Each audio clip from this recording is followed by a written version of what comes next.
on this edition of Sightings. In March of 1993, police and military personnel all over England saw a huge UFO cruising silently at low altitude. It's very difficult to talk about these things openly. It was enough to convince this official from the Ministry of Defense that something had to be done. This whole UFO sighting is a matter of extreme defense significance. Those who committed atrocities against Native Americans at this Indian school took their secrets to the grave, or so they thought. She's absolutely correct. I feel for her, but I cannot allow that to be aired. What mysteries lurk beneath the surface of this peaceful mountain lake? I saw it, and it's a very big animal. And find out what lies ahead in our exploration of the Red Planet.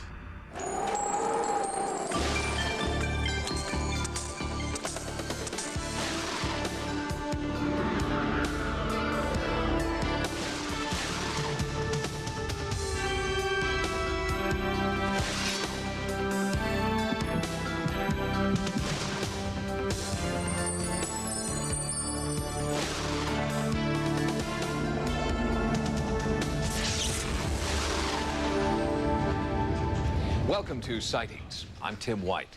On a past edition of Sightings, we introduced you to Nick Pope, the British Defense Ministry's former point man for UFO investigations. When I first interviewed Pope last year, he told me that he was a non-believer until one extraordinary UFO report changed his mind completely. It's a case little known outside of England, but one that has the power to turn skeptics into true believers.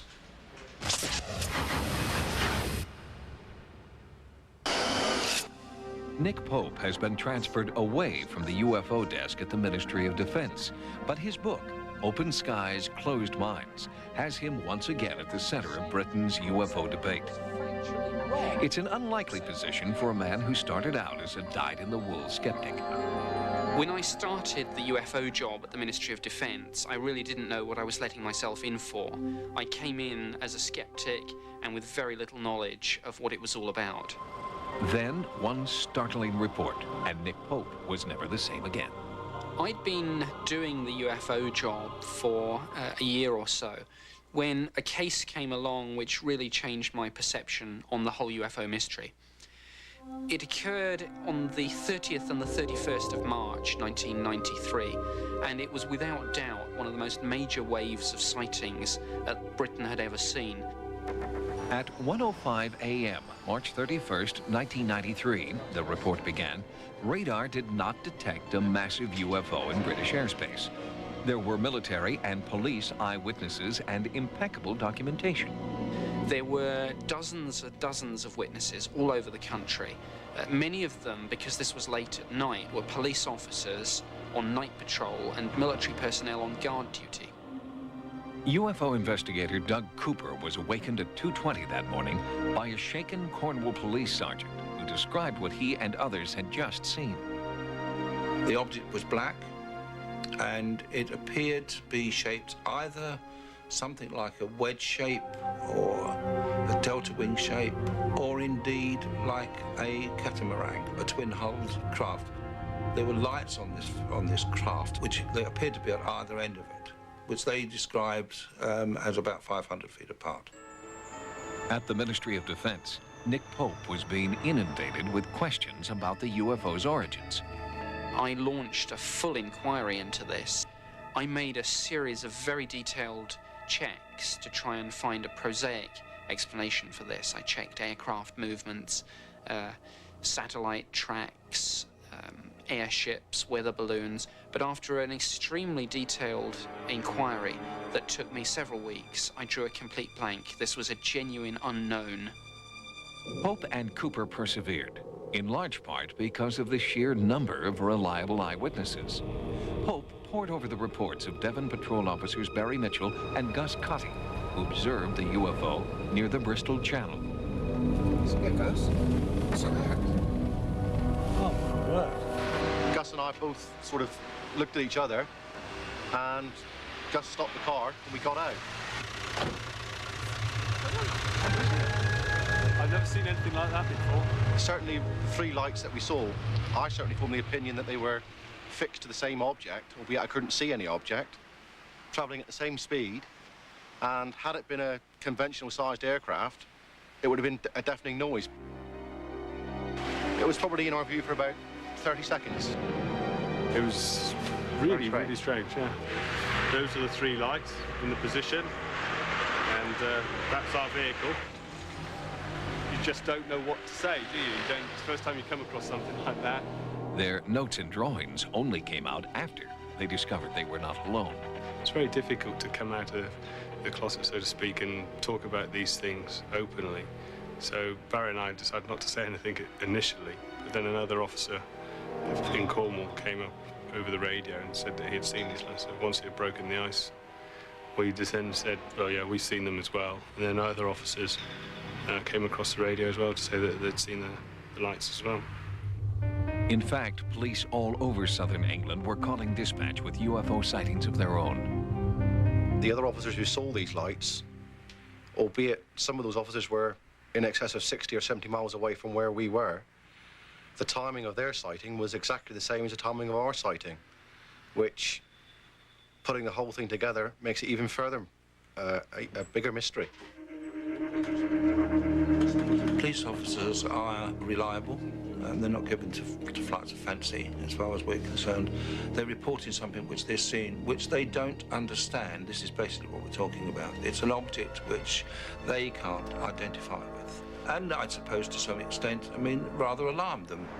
At MOD, Pope read secret Air Force documents and discovered that the RAF was just as baffled as he.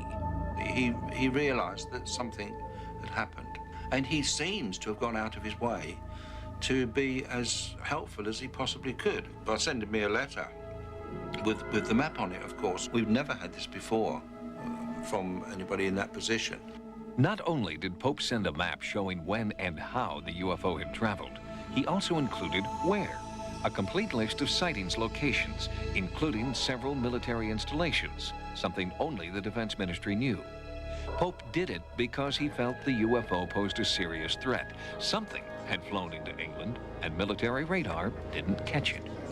I ordered the radar tapes to be impounded and sent to me in my office. I then sat down, viewed them, and then brought in an air defense expert to have another look. We were clear that there was nothing on the tape. This was very worrying. We'd got reports from military personnel of a sizable craft operating very low over two of our military bases, and there was nothing on radar. So we never had any warning, and we never even got our air defense aircraft into the air. The MOD are faced with a situation where they have an object flying across our counties, and they have no way of detecting it. Whether they're alien craft or otherwise is another matter. But the fact is that an unknown craft crossed right across these counties, and the RAF do not appear to have picked it up on their radar.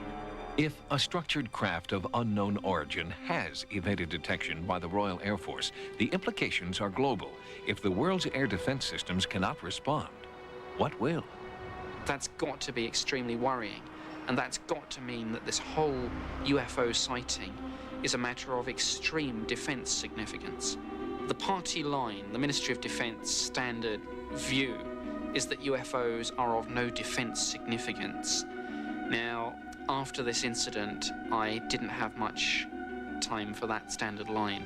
I felt it simply didn't stand up to the facts, and it was from this point that my views on the whole UFO phenomenon began to change, and I began to realize that it wasn't just lights in the sky. It couldn't be explained, and there may well be some extraterrestrial explanation to a hard core of these UFO sightings. We asked the Ministry of Defense for comment on this report. The MOD's official response states that while they remain open-minded about the possible existence of flying saucers, they, quote, remain unaware of any evidence which proves that these phenomena exist, unquote.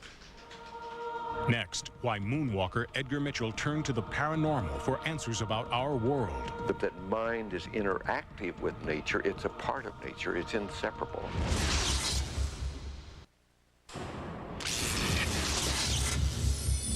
Recently, Sightings brought you my extended interview with Apollo 14 astronaut Edgar Mitchell. We talked about Mitchell's remarkable spiritual transformation after his flight to the moon. And in this, the second part of that report, we continue our conversation with Ed Mitchell and learn that in many ways he is still very much an explorer.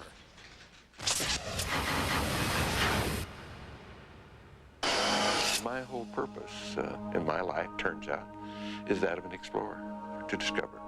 This is Edgar Mitchell, the cosmic explorer, one of only 12 men to stand on the moon and look back on Earth as a true extraterrestrial.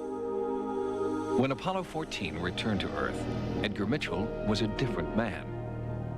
A lifelong curiosity about the power of the mind and humankind's purpose in the cosmos became an obsession. And from that day to this, Mitchell has been a seeker of new truths. He's a different kind of explorer now, an astronaut who has seen the big picture and documents his journey to understand it. How should people understand what happened to you on the way back? Your epiphany.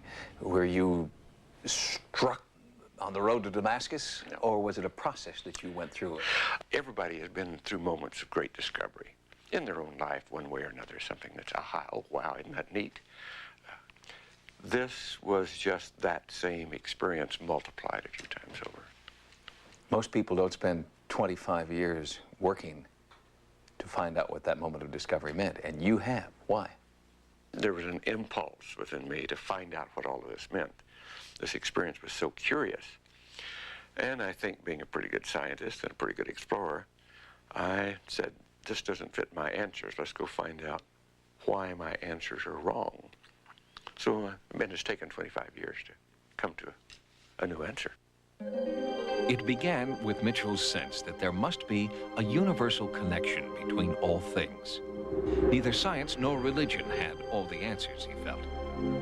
So, for the past 20 years, questions formulated in outer space have been explored at the Institute of Noetic Sciences, founded by Mitchell and currently under the direction of Winston Franklin.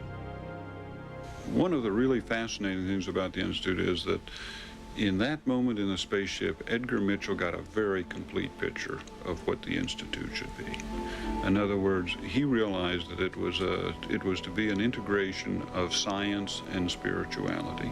The old model says the mind doesn't matter, that only the laws of nature, which are immutable, physics matter. That's it. Your proposition is that not only does the mind matter, it is inseparable from the laws of physics. The bottom line today is that mind is interactive with nature. It's a part of nature. It's inseparable. The universe we're in is a self-organizing, trial and error, learning, intelligent, interactive universe. And that's quite a different model than we had 20 years ago. Much of this new reality is based on personal experiences, which have led Mitchell to respect the potential of mind over matter. He calls it intentionality, the power of the mind to deliberately change reality. When Edgar Mitchell's mother developed glaucoma and became blind without her glasses, doctors said there was little they could do, so Mitchell brought his mother to a Tibetan healer. I didn't know whether it was real, not real, but he was oppressive, and mother was having a problem, so my devious little mind said, get them together. The results of the 20-minute healing session were not immediately apparent. 6 o'clock the next morning, my mother came rushing into my room, waked me up out of sleep, had her Bible in one hand, her glasses in the other, proceeded to read her scripture. She was a very religious woman, and said, praise the Lord, I can see, son, I can see. Then dropped her glasses on the floor, ground them under her foot, and said again, praise the Lord, I can see. Mitchell was impressed by the effect of the healing. Then, a week later, something even more startling happened. His mother asked if the healer was a Christian, and was devastated when Mitchell told her that he was a Buddhist. The next day, she went back to get her glasses. She couldn't see. So the belief system, the mind, really had a lot to do with that. Apollo 13 nearly suffered a tragedy of untold proportion. They almost didn't make it back. Whole crew almost lost in space. The entire Earth praying that something works out in a particular way, could that have an effect on their return? I certainly think so. From everything we've learned, the non-local desires, the intentions, the wishes of that many people, absolutely. We watch the intentions, the kindly, healing, loving intentions of people have an effect on traumatized, ill people time after time after time. Through published studies, the Institute of Noetic Sciences has helped mainstream alternative techniques like biofeedback and acupuncture. Now, an ambitious project is underway to change the way our brains perceive the world.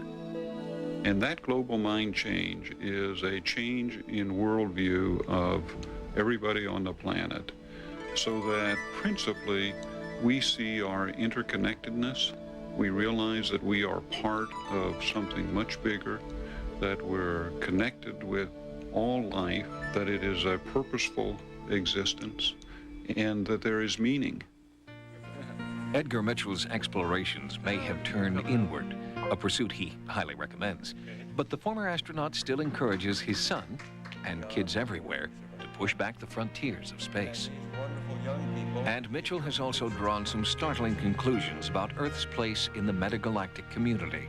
If there were extraterrestrial life keeping an eye on what's going on Earth, what would the intention of life from elsewhere be toward us? Well, we can only speculate on that, but we can extend our own experience since we're now a spacefaring civilization. We are stewards of this planet. We need to be responsible for it. And perhaps our visitors, if they are real, are looking at us and saying, well, which way are these guys going to go? Are they going to be so dumb-headed and unconscious that their behavior destroys the planet? Or are they going to wake up, become conscious, become planetary citizens, become cosmic citizens, and make this a cosmic civilization and join the rest of the community? Edgar Mitchell is not the only Apollo astronaut to walk a spiritual path after his walk on the moon. Alan Bean, the fourth man to walk on the moon, has become a painter, creating dreamy galactic scenes. James Irwin, who walked on the moon in 1971, became a minister after his flight and is a religious explorer who searched for traces of Noah's Ark. And Charles Duke, who followed Irwin to the moon, is now a Christian missionary. Next, what's behind a recent rash of mutant frogs? Later, another lake monster rears its ugly head.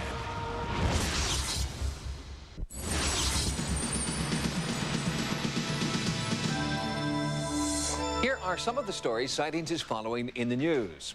Until recently, dedicated ufologists needed to make a trip to the National Archives in Washington or file copious Freedom of Information requests to get any information at all about government knowledge of UFOs. That is all about to change with the click of a mouse.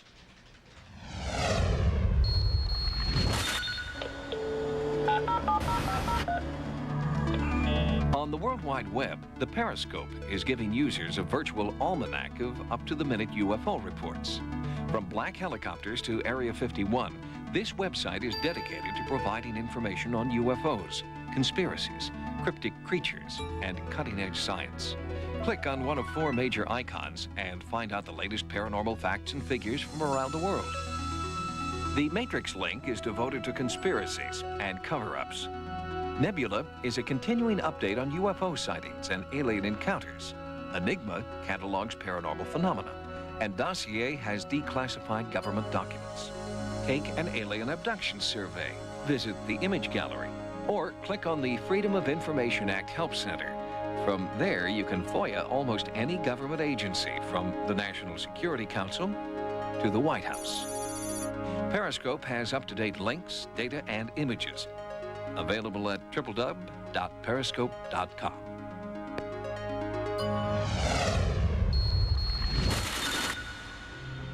In Henderson, Minnesota, children have discovered what may be the latest installment of Gaia's revenge.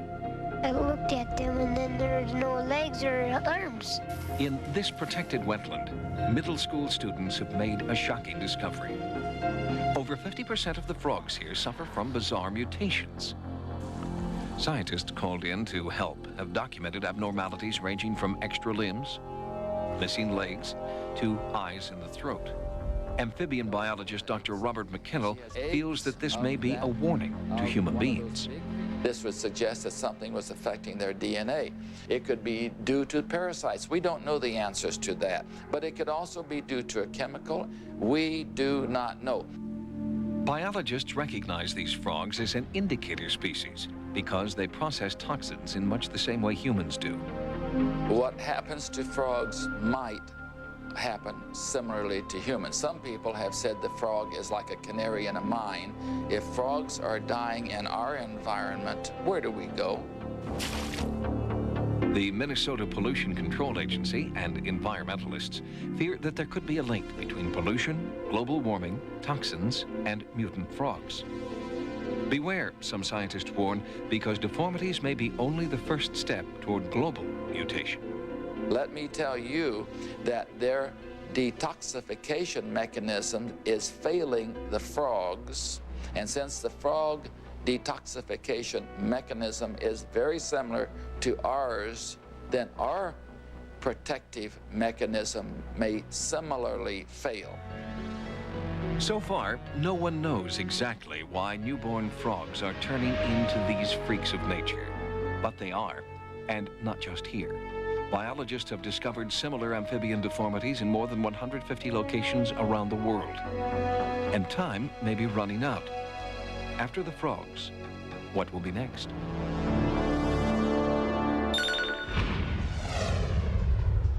We'll have more stories in the news next time. Now, here's what's coming up as Sightings continues. I really feel bad for you guys because there's so much injustice here. A psychic experiences the horror of long-forgotten abuse at an abandoned school for Indians. Who's not here to, like, save us? You know, and then having to run.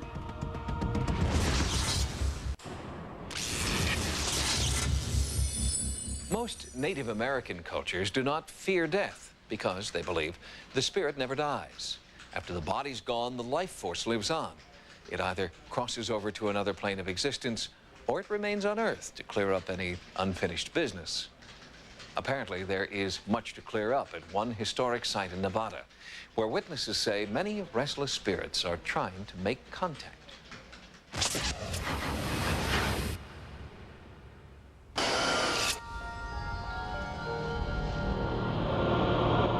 This is where the spirits walk, people say. Here, among the abandoned stone buildings at the old Stewart Indian School, just outside Carson City, Nevada.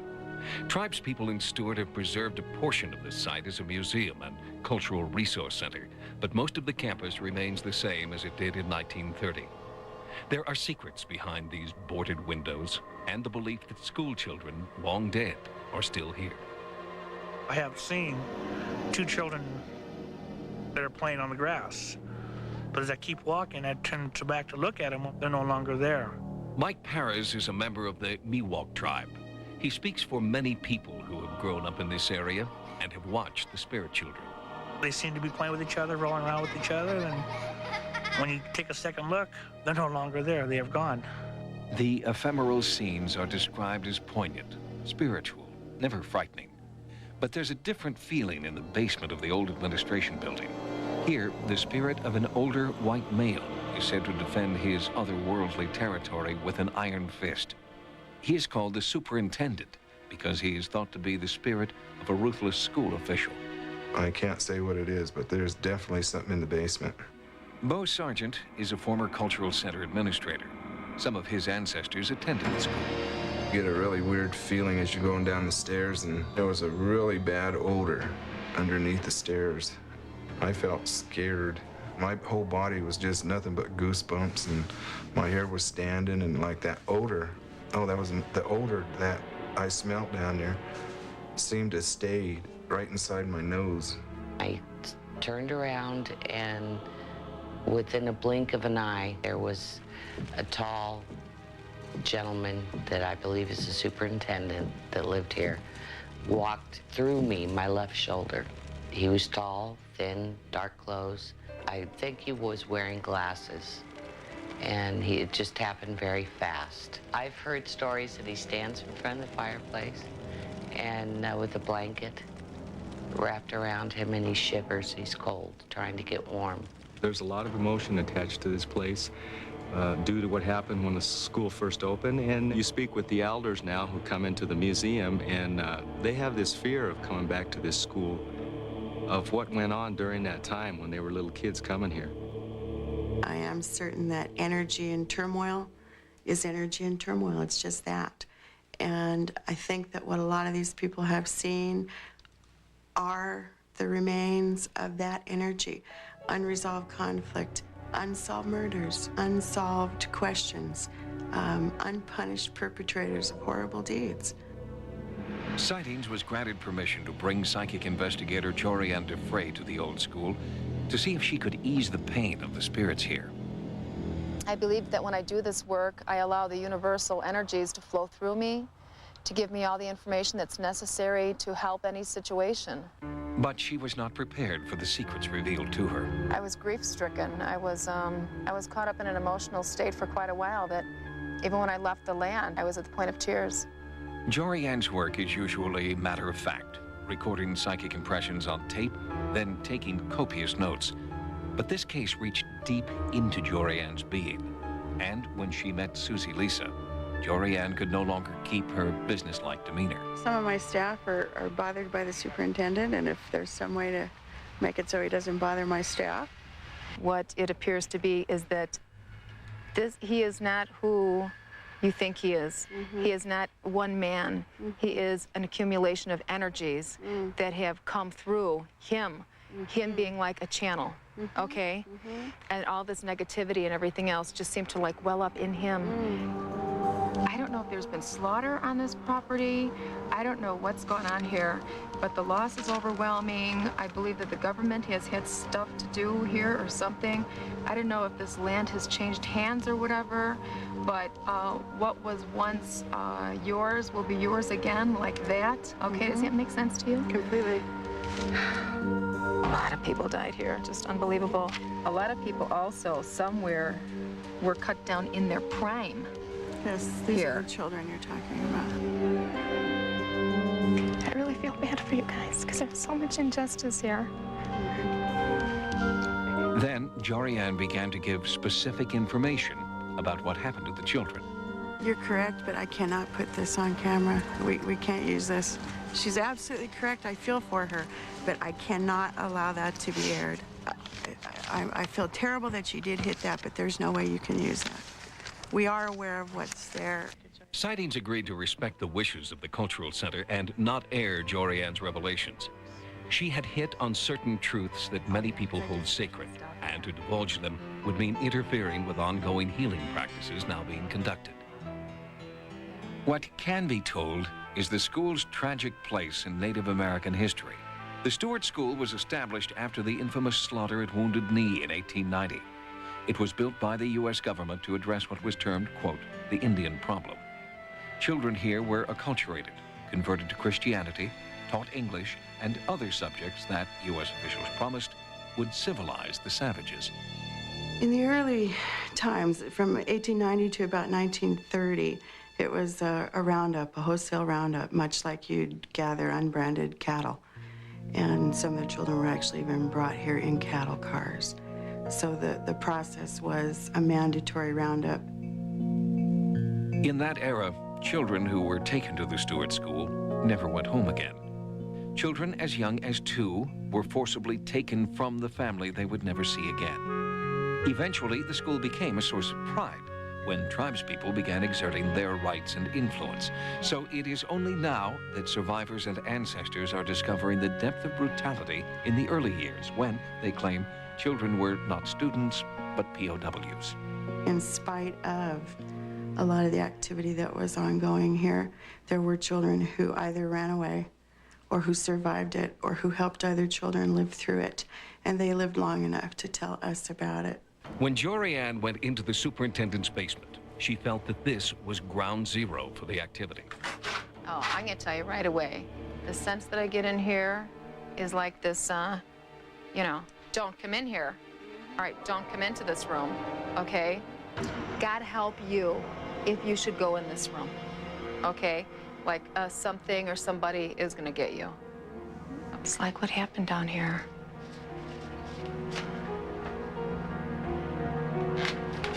A sense of just bad stuff, just bad stuff. The emotions coming up, the fear, the wanting to run, the fright, and then you know, knowing that they're trapped. Why aren't they here? You know, who's not here to like save us? You know, and then having to run, and no one is here. Somebody on the other side holds the children's hands, okay? There's like a school of the children of the dead, and they sit all by the water, waiting for you to come talk to them. Does this make sense to you? Okay. You have to be their mom right now. I understand. Okay.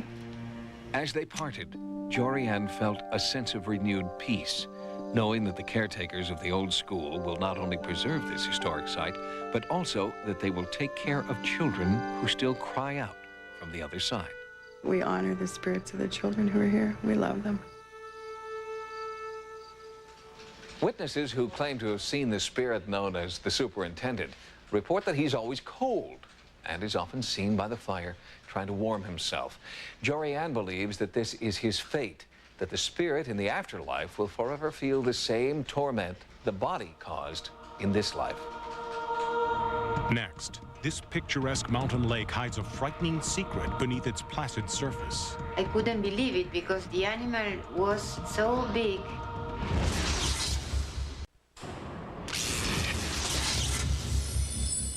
You've heard their names on sightings before: Nessie, Champ, Ishi, Ogo Pogo, the stars of the lake monster debate, of course. Well, now add a new name to the who's who of sinister serpents, Argentina's entry, Nahuelito.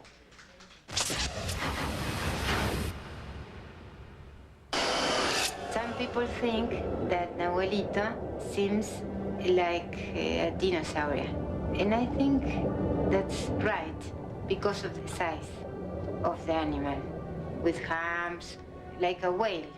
It was big. It was very big.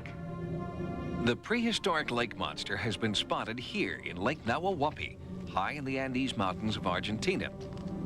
And he's a dead ringer for the Loch Ness Monster. There is always the possibility of finding something surprising, but the surprising things, logically, are rare. Felipe Valverde is a biologist who is part of an investigative team in search of the elusive Nahuelito. Valverde doubts the creature is either prehistoric or an undiscovered species, but he maintains an open mind. Different phenomena have been seen, some of which can be explained. But there is testimony by others of having seen a neck and a head, and that is more difficult. Eyewitnesses describe a swimming monster with a small head and long neck, identical to the aquatic dinosaur Plesiosaurus. But the Plesiosaurus were wiped off the face of the earth millions of years ago. Finding a surviving colony now, says Dr. Jose Bonaparte, would be like encountering a T-Rex in your garden. Well, Plesiosaurus was, because it is no more, a Plesiosaurus was a rather big animal, maybe 5 to 10 meter long, that live in the shallow seawaters, not far from the coast. The problem is that the Plesiosaur became extinct some 65 million years ago. Then it's impossible to find Plesiosaurs at present. But scientific impossibility is little comfort to those who have encountered the creature, like Tessie Campbell, who worked at a lakeside resort. My friend shouted because an animal appeared suddenly in the lake. I couldn't believe it because the animal was so big and it had several humps. I felt a little afraid because we were near the animal. Campbell's account is not the first. Her description matches monster sightings going as far back as the 1920s. Things have existed here since old times. There's always been talk of that, of huge animals that rose from the water. Historian Rodolfo Consoline is the curator of a local museum on the lakeshore spot where the first sighting occurred. The first written account came from an adventurer and expatriate named Martin Sheffield. These adventurers came from 1922 to 1938 and were in these lakes, And since they came, there was always talk about marine monsters, things which rose from the water. This Sheffield was an adventurer and was attracted to these lakes due to the mystery of the things which one speaks about here. Sheffield was on this side of the lake with a friend. He was surprised by some type of object that rose from the water. He was very scared. He gathered his things and left the area. He reported this to the director of the museum in Buenos Aires. They sent people to investigate, but nothing was ever found. The hunt for Nahualito drew international attention for a while. Eventually, an impatient press moved on, but the sightings continue to this day. The lake was like a mirror, and we saw a mark that was forming, and what called our attention to it was that there were no vessels causing it. Hector Ulicia laughed at monster stories until he had his own encounter. We were able to see, first, a bubbling water, and later a physical form of very black color, very dark, and at a pretty significant speed. First, I thought it could have been something like a submarine, but in these waters it is impossible. There are no vessels of that type. This is a home video shot from the air. The form of a strange creature swimming underwater is being broadcast here for the first time outside Argentina. Could this be Nessie's South American cousin? The truth is that when one sees documents or videos or photos taken of the animal at the lake, there is much conjecture. Sometimes one thinks that they are trick photos or videos which have been tampered with to attract tourism. But one cannot ignore the voice of the locals. There are fishermen who have seen it, people who have seen it. I don't know whether it is a plesiosaur or whatever you may want to call it, but there must be something. And yes, I have a hunch that it is so. But the scientific team on the lake say that they will remain unconvinced until an actual specimen is found. Until they have physical proof, the monster doesn't exist. And why not? The truth is that nature is indeed very strange, and very different things may be observed everywhere. Some people believe me, but there are a lot of persons who told me that I was inventing stories, but no, I saw it, and it's a very big animal.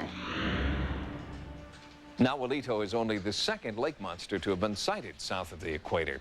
The first monster was spotted nearby in Patagonia at the turn of the century, and by the 1920s, that monster was so popular that it inspired its own dance, called the plesiosaur tango.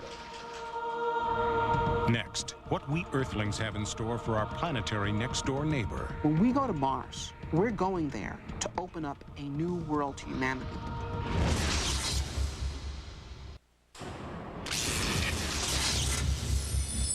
If there is life on Mars, NASA has vowed to find it. With the launch of the Mars Global Surveyor last November and the Mars Pathfinder in December, the U.S. Space Agency has every expectation that we will soon know what, or perhaps even who, survives on the red planet. Why are we interested in Mars? Why are we interested in our neighbors? Why do boys fall in love with the girl next door? It's the planet next door. It's the only one we know of that might someday be made habitable for human colonists, for human life.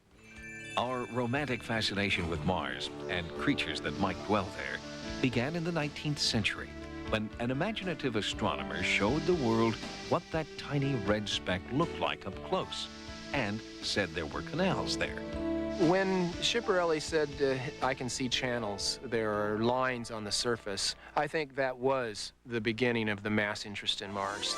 Those canals were really the big kicker. Once Schiaparelli said that there might be life on Mars, the stage was set for all-out Martian hysteria, culminating with the broadcast of War of the Worlds in 1938. The radio play was fiction, but thousands of people believed we were under Martian attack. That night was a disaster in the New York area because a lot of people thought, my gosh, this is really happening. And it was such a powerful impact that ever since then, the story of the Martian invasion has become one of the basic American popular culture mythology stories. And now a new Martian invasion is underway. Earth meets Mars on its own turf when NASA's first camera-laden probe lands in 1997. And the mission after that is already on the drawing board. We're going to be trying to send a little rolling geologist to Mars. The rolling geologist is basically a rover that's capable of taking a pickaxe and breaking a rock. It might not be a pickaxe, but basically the same function to try and break open a rock. Since we're looking for life in the long run, we may send an instrument to just see if there are organics in the rocks. But before the first remote-controlled robot can land on Mars, a NASA team led by mission architect Dr. Mark Adler must invent a whole new kind of technology. The kind of technologies that we're going to need to be able to do this mission are, in large part, non-existent. We have to develop a lot of new technologies, and we're just going to barrel ahead and take the risk and hope that we can do it and plan the missions to use those technologies. Even as Adler's work begins, others are already thinking about a manned mission before 2012. The current idea for sending people to Mars would be to send a factory to the Martian surface first, a robot factory that would suck in the very tenuous, very sparse Martian air into tanks and possibly pull some water out from the soil and combine these with chemicals brought from Earth to create a reservoir of air, water, and rocket fuel, waiting for the astronauts to land on the surface and live using these materials, and then use the rocket fuel to come home. Astronautical engineer and NASA consultant Dr. Robert Zubrin believes that the first humans on Mars will not be who you'd think. On initial missions to Mars, I recommend a crew of 4. 4 is the minimum number you can have, that you can split the crew up into 2 groups and have nobody be alone. The most critical skill on a Mars mission is that of flight mechanic. The second most important person on the mission is the field scientist. You don't need someone whose primary training is that of pilot, because the spacecraft can actually be piloted in an automatic fashion. We don't need a navigator, certainly. We do interplanetary navigation without navigators on board. We certainly wouldn't want to have someone whose sole occupation is that of command, although someone will be in command, okay? And we don't need a doctor, okay? Because the entire crew will be trained in first aid. So in Star Trek terminology, what we'd bring is 2 Scotties and 2 Spocks. No Kirks, McCoys, Sulus, or Uhurus need apply. According to Dr. Zubrin, in The Case for Mars, humans will be homesteading on the red planet in the 21st century. Mars may appear to be bleak, but in fact, there does exist on Mars every resource that is needed to support not just life, but a new branch of human civilization. Mars has water. It's frozen, but it's there. It's got carbon dioxide, it's got nitrogen, it's got sulfur and calcium and phosphorus and silicon and iron and titanium and aluminum. It's got everything you need to grow food, to make plastics, ceramics, glasses, metals, okay, everything. And if you can go to Mars and develop the know-how that allows you to turn those elements into useful objects, you turn Mars into a habitable planet. What was once a hotly contested space race is now a global effort, and it may well be that it takes another planet to finally unite the people of Earth. When we go to Mars, we're going there to open up a new world to humanity. We're not going there to, do flags and footprints like Apollo. We're going there, okay, to explore a world and pioneer a world and create the first seeds of a new branch of human civilization. Last November, the Global Surveyor and Pathfinder were not alone in their race for Mars. Russia also launched an unmanned probe and Martian rover called Mars 96. That probe crashed, and now a $64 million spacecraft and perhaps the future of the Russian space program lie at the bottom of the Pacific Ocean. If you've had a paranormal experience, please write to us at Sightings. Sightings can also be contacted at America Online at keyword Sightings. Download images, sounds, and QuickTime clips from Sightings episodes. On the internet, access information about sightings and the paranormal at sci-fi.com/sightings. Until next time, remember, no mystery is closed to an open mind. For Sightings, I'm Tim White.